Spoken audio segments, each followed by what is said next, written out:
Welcome to A Reality of Faith and Wisdom. My name is Yuri, and today we're going to talk about failure. Yes, failure. Failure is something that we all know about. There isn't a human on this planet Earth that hasn't failed somewhere.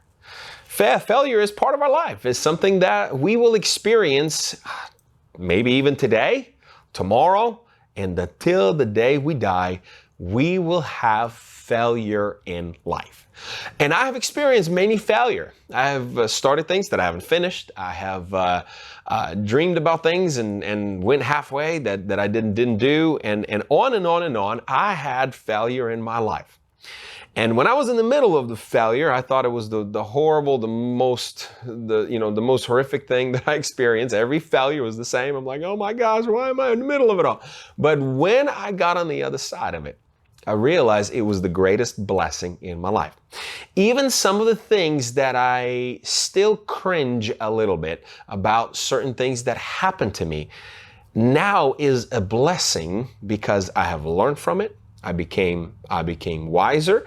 I know how to protect. I know myself from ever experience something like this again. And I understood more in life. I mean, if you want to have life experience, failure is part of it. Now, but today I want to focus on, because this is only part one, I want to focus on why we fail. And that's only one. There is one common denominator in all the failure across the board.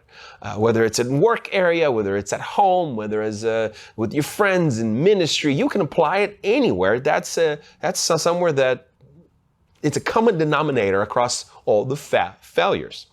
And you know, some of the things we can say about failure is this: well, I'm not a hard worker. You know, you might not say this about yourself. Somebody else has to say this to you, because sometimes we think we are the most hardworking, or this or that, or I'm not maybe consistent, or maybe I'm not excited or passionate about a certain area. Maybe I don't have enough skills in these things. You know, in Christian world, we use, well, I'm not called, or God hasn't called me to this or that. And a lot of times, those are just excuses, or those are the things that we can always work on. Those are things that yes, it is why we fail. That can be one. If you're not a hard worker, the Bible says a little bit of folding of hands, a little bit of basically doing nothing, and the poverty will come to you onto you as the thief in the night. But I don't want to focus on all these things. I want to find this common denominator, why it's kind of happening in everywhere.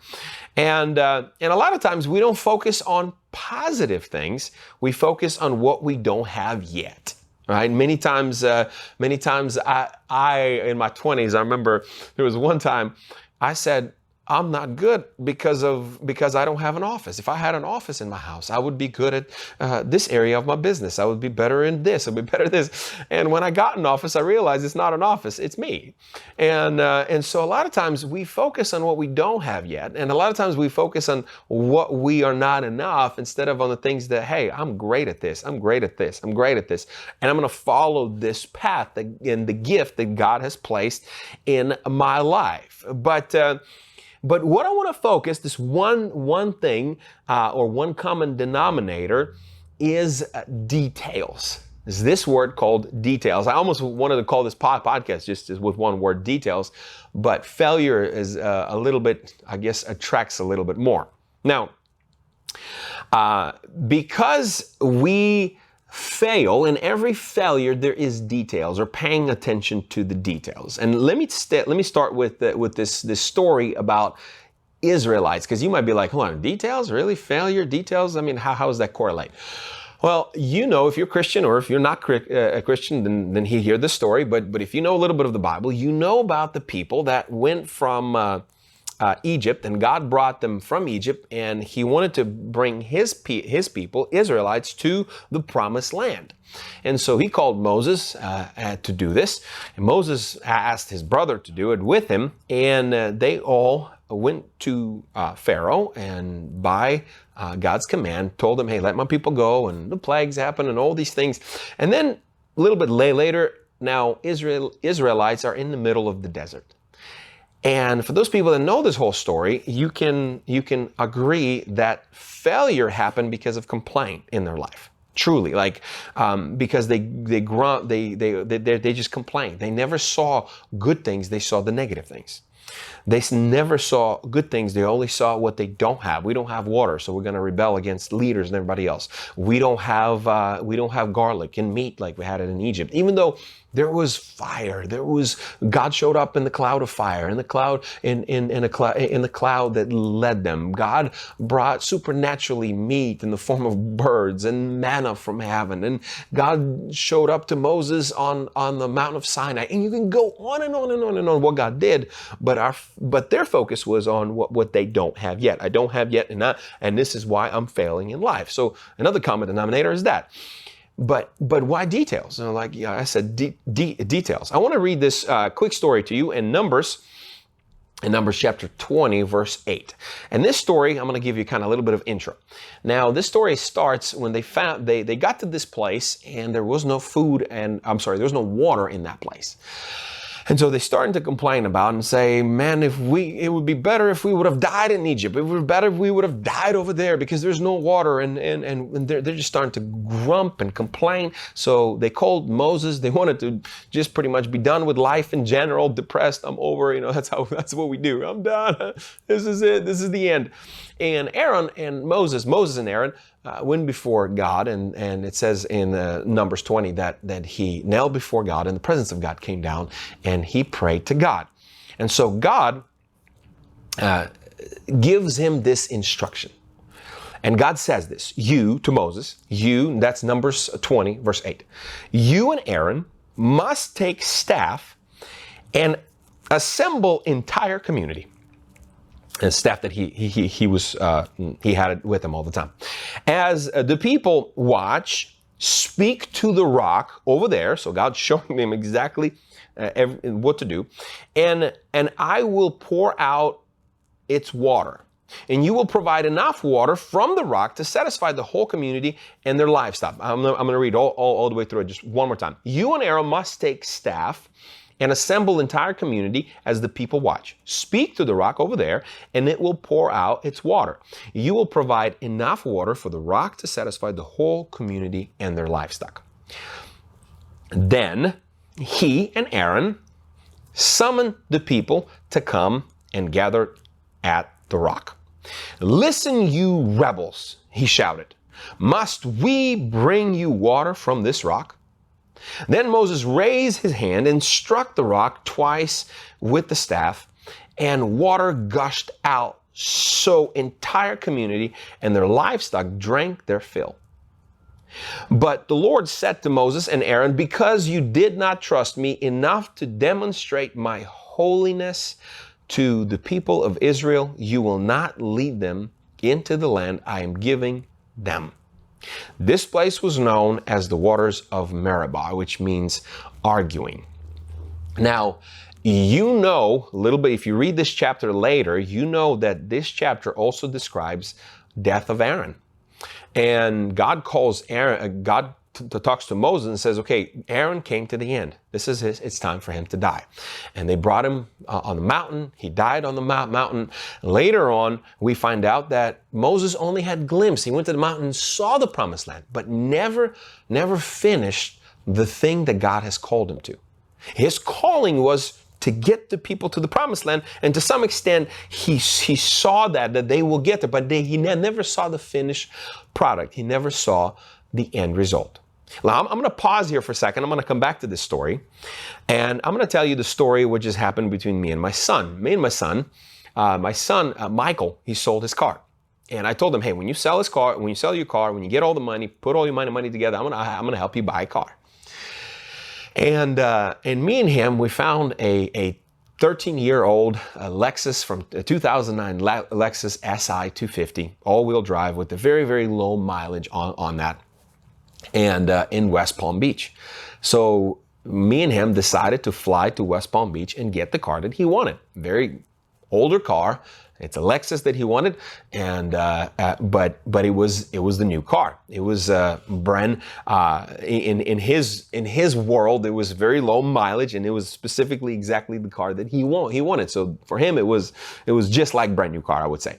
And so we got to this dealership, and we realized that the engine is perfect, the automatic transmission is perfect, but the car was filthy. It was scratched up. Nobody took care of it. Even the dealer that was selling it, he never even washed it. And so the whole thing just went from like excitement to this. I'm like, oh my gosh, why are we here? We only got a one-way ticket, and it was in the details. Those details that ruined the whole experience. Even though the engine was flawless, we checked the engine. Transmission was flawless. There were some other things that the car needed fixing. But the whole experience, because he didn't care to wash the car. He didn't care to even remove trash out of the car. I mean, the car was scratched. He just kind of parked it in the mud there and sold it. And then later on, we got this car. My son still wanted the car. We're driving home, and I'm paying attention to the details of Lexus. We never owned Lexus. I never owned Lexus. My son, that's his third car, and he's and that's what he wanted it. And I'm paying attention to the details of that Lexus. And I'm pulling on the handle, and I see how the handle gently kind of sways to down, and then you can pull it down. And I probably did that like 20 times. I was just impressed with the handle, how Lexus did that handle, how it was amazing. It was just going down, and it was swaying it. And then I looked at the seat that we had. It had two buttons, so you can cool yourself down. It has a fan in the seat, or you can warm it up if you're cold. There is a little button, and there's this protective shield that goes in the back window and shields you from can shield you from the sun. And the more even though the car's filthy, even though like the experience, the details of that was pretty horrible, but I'm starting to fall in love with this old 13-year-old car, and I was like, wow, the details of this car. And then I'm thinking, hold on a second. That car is still it's Toyota, right? The car is the same. It's the same engine. It's the same frame. It's the same windows, same wheels, same form, same this. But what separates Toyota from Lexus, and what separates good from great, and what separates, maybe okay with amazing, is the details. Same engine, just maybe has a little bit more performance stuff chip in it or something, it's the same, some of the same even interior but there is little details that gives us this wow, that gives us this is a cool car, and that's what I was in awe of for a little bit. And here's what I thought to myself. You see, the reason why Moses failed, and Moses never experienced the full life and full potential of the calling of God in his life, because he didn't pay attention to the details of what God specifically said to him. He said, speak to the rock, and he hit the rock, right? You might think, or I might think, come on, God, it's just a little, it's differences. But then when I was thinking that, I'm like, God said, how did I create it in my world? I said, yeah, you created it with the word. You spoke things into existence.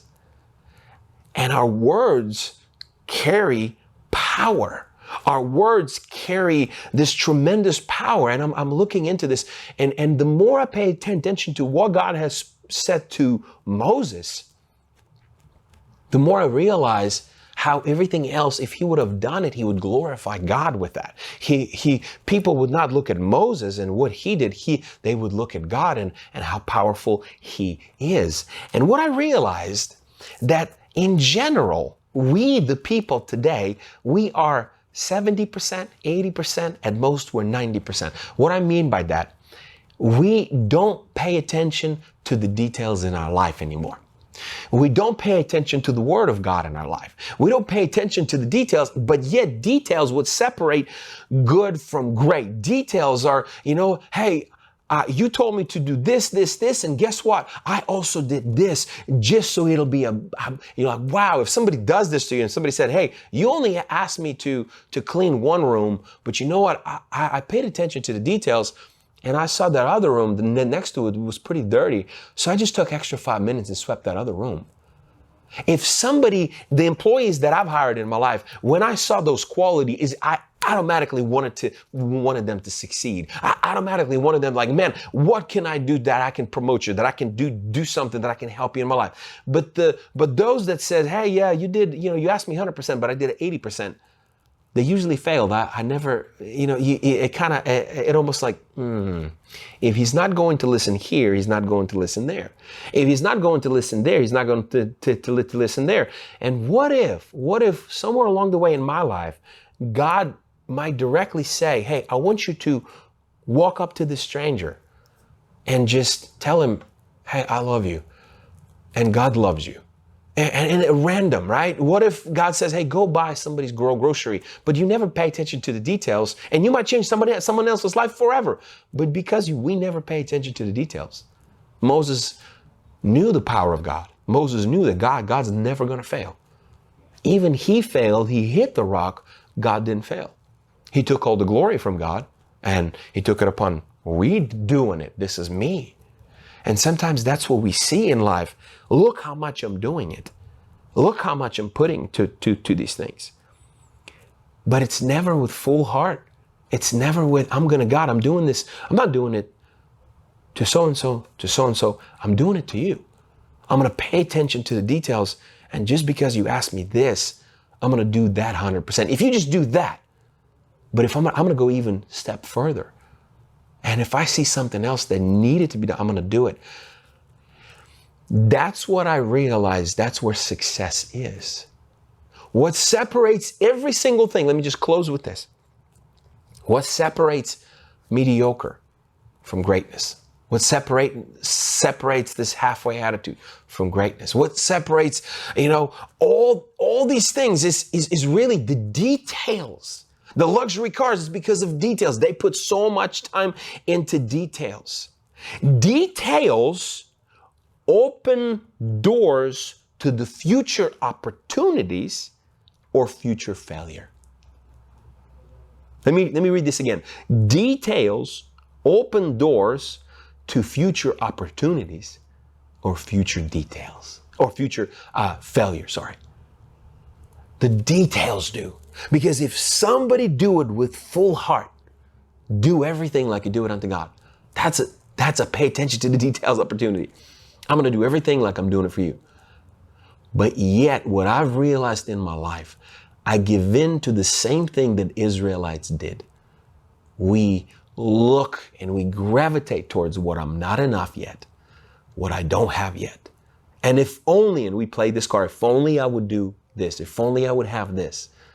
And you can have it all. You can go after your dreams. You see, you can make a decision and say, what, I'm going to.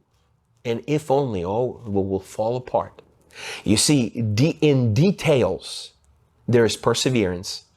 There is consistency. Because if you're going to pay attention to the details, it'll teach you how to persevere, and it'll teach you how to be consistent. In details, there is hard work. Oh yeah. In details, there is excitement because, man, when you really make an artwork and you really put your heart into it and your soul and everything, you say, wow, look, I did my all. Everything else is up to God. In details, there's honor because people honor you. Hey, you asked, I did it. In details, there is respect. In details, there is great and amazing reward. In details, there's opportunity. In details, there is careers. In details, there's futures. In details, there's so much more. And just like Moses's future and Moses's opportunity was based on the details, whether he's going to obey 100% and speak to the rock and hit the rock. Same in our lives. Our future hangs on this thread. Am I going to do everything 100%? And Lord, I'm going to work onto you. So there is no trash that I'm going to step over. There is no things that I'm not going to look. There is no 80%, 90%, 98%. I'm going to do everything I can to do everything unto you. And when I do that and pursue the things that's in my life, man, the opportunity that awaits you is amazing. But if you're going to continue looking and living the halfway, the 80%, the 70%, the 99%, eventually you'll be bitter. Eventually you will fail. And eventually you will not see any opportunities, because the only thing you will see is what you don't have yet, and no doors of opportunity will open. Take this to heart. Take this to heart today and say, Lord, help me to pay attention to every word that you're speaking over my life. Help me to pay attention to be a great worker in the area that I am or in the area that I work. Help me to be that guy that when opportunity presents, I'm going to do 100%. And because of that, there's going to be great reward, not just here on earth, but from you. May the Lord bless you and keep you. May the Lord make his face shine on you, be gracious to you, turn his face towards you, and give you his mighty peace. Go and pay attention to the details. Until next time.